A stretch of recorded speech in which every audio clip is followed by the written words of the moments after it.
What makes you, you? Imagine unlocking every future you could ever experience with just that one question. How could that change your life? What makes you, you? What if answering that question could make you forever future strong? How could you change the world? These secrets and possibilities revealed themselves when I met a man named Felix Maradiega. Hey, Felix, what makes you, you? Hey, he's the head of an investment firm, so surely he's going to talk about his mastery of economics or markets. Nuh-uh. Felix began his story on a Christmas Eve when he's 13 years old, standing on the bank of a swirling river, alone, without his family. They are 1,800 miles behind him. And somehow he has to find the courage to cross that river without them. Because friends his age that stayed back home were being forced into military service. His mom lost her grocery store to the Sandinistas back in Nicaragua. And she made the toughest decision any mom could make. She sent him away, insisting, even if it was into the unknown, his safety, his future was on the other side of that river.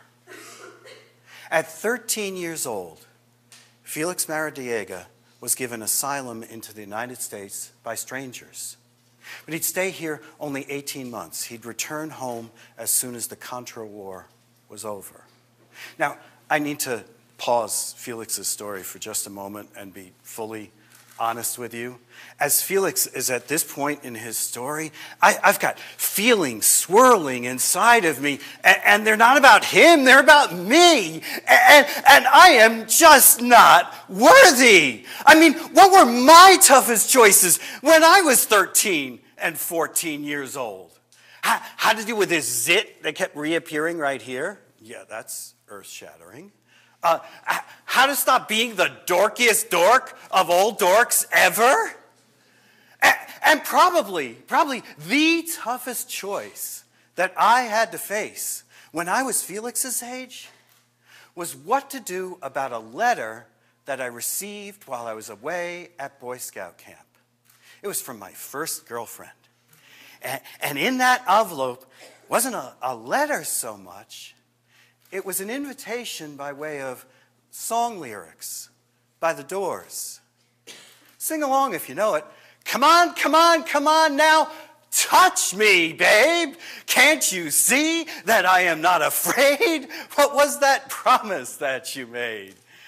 And how well did little Billy do with this invitation and this tough choice?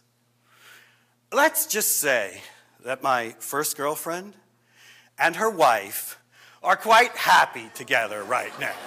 You know, so come on. Here's Bill's tough choices. Here's Felix's tough choices. You know, it's like humbling comparison.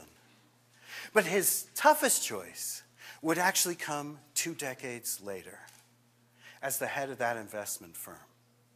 Some people approached him for venture capital for their business. And as they're sitting down and working through the deal, Felix begins to realize these are the very same people who persecuted and imprisoned his family 20 years earlier. What an opportunity for sweet, sweet revenge.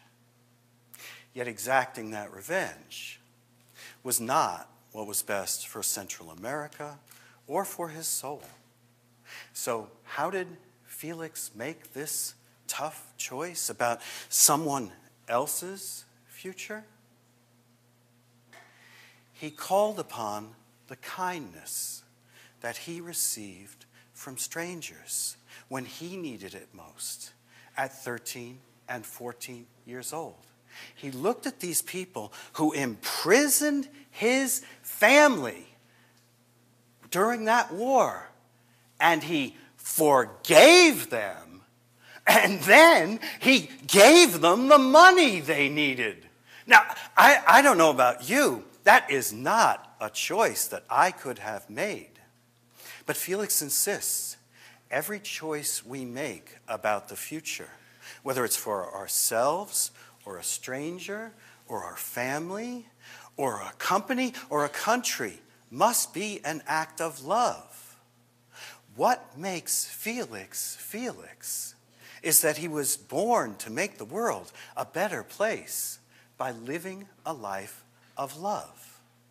And how he found the courage at that moment to do that thing, to forgive and then give, was to call upon previous experiences in his own life where someone did that for him. And it was at that moment I realized Felix was teaching me how we can all be future strong. Within Felix's story, there are two secrets about the future. Yours and yours and yours and mine. And the first secret is that the future is personal. Always. Despite all the hyperventilating we hear on social media these days, your future will not be determined by the next disruptive revolution, tech or otherwise. Your future reveals itself only after you make a deeply personal choice about how you will embrace it. And if that choice is to be open to new possibilities, that's the magical moment. At that moment, your past hands you a tool that you can use to leap into your new future. And that tool is the crucible moments from your own life. These are your past experiences that forged or tested how you view the world. Your crucible moments make you future strong long before you will ever call upon them. So the first secret is that each of you has already had in your own life a crucible moment that makes you future strong. The catch, you knew there was going to be a catch, right? There always is. The catch is that this tool works only if you use it to run towards tough choices and not away from them. The second secret within Felix's story is that you already have all the courage you could possibly need for your entire journey. Throughout history, our maps have marked where the future begins. Beyond this point, there be dragons. Fear, risk aversion, playing it safe, they all conspire to shrink our courage and pull us away from our own futures. One example of that I found recently.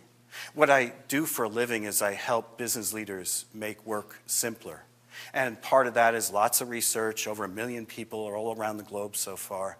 My team and I, our most recent project was studying the future of work over the next 5 years. The number one finding that we came up with was that currently most business leaders are actually holding back the future for as long as they can because it comes wrapped in risks. We should all be horrified by that because that risk aversion, too much so, and that playing it safe, too much so, is actually impacting either your future or your neighbors or your families or society's future. You can change that. You can slay that dragon.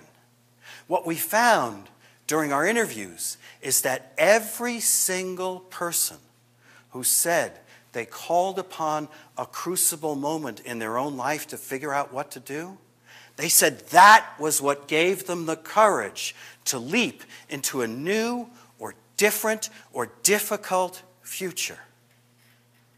So the second secret is that we always need to remember to listen for and hear the heartbeat of our own choices.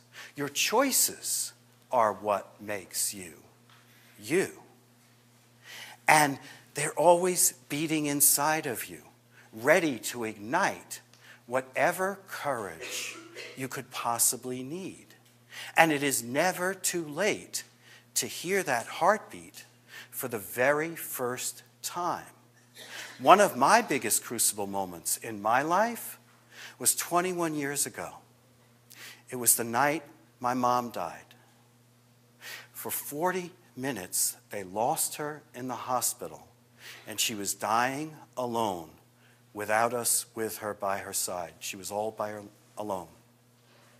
And those 40 minutes, I am never going to get those minutes back with Mom.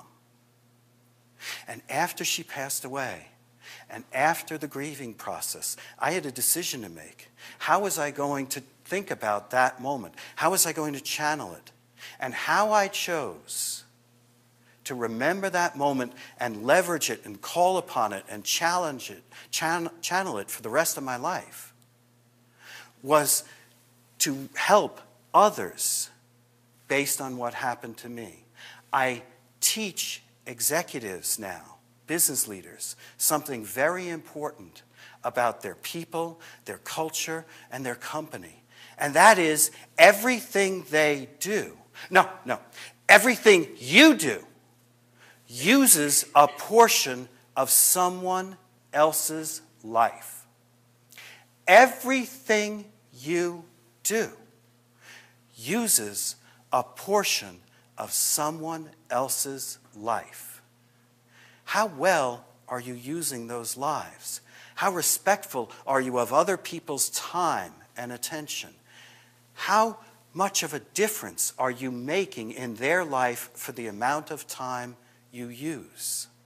Mom's legacy is to help me teach others how precious life is. Now, I've been calling on that for the last 20 years. That's what makes me future strong, and more importantly, how I teach others how to be future strong. Why I said earlier, it is never, ever too late to hear the heartbeat of your own choices. It was only 1 month ago that I realized when my very first future strong moment was. It occurred when I was 11 years old. Now, I had a typical family, a happy childhood, a typical suburban life in a typical suburban house. Absolutely nothing unusual about it, except for one thing and one place. That was the 1 foot wide broom closet that stood next to the refrigerator in our kitchen. That was the most dreaded place in the house to me, because inside that door, up on its own hook, hung the strap. That was an old belt of my dad's, about 3 inches wide, very well worn on my ass. And whenever I gave my parents hell, which was quite often, whenever I gave my parents hell, Dad would grab me by the collar and force me over his lap. But this time was different. I made a decision. I chose that it was going to be different. I decided I was not going to squirm. I was not going to cry. I was just going to take it. I refused to react. That was the very last time I felt the sting of that strap. And in hindsight, I just realized, like 1 month ago, that was the dawn of very driven, very determined Bill, how I have lived the rest of my life. It was at that moment that I realized I could persevere through any short-term pain or sacrifice if I truly believed in creating a new and different future.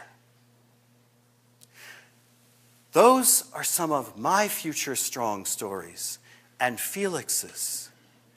Now it's your turn, your future. Now, don't rush into that. Be amazing now. Be epic now. Live out loud now. But when that possible new future presents itself to you, no matter how difficult or new or different or disruptive or maybe even short-term painful that new future may seem, remember that you always have with you a tool that you can use to leap into that new future with all the courage and confidence you need. And since the future is personal, the next big thing is you. So, what makes you, you? What makes you future strong? Tell us that story.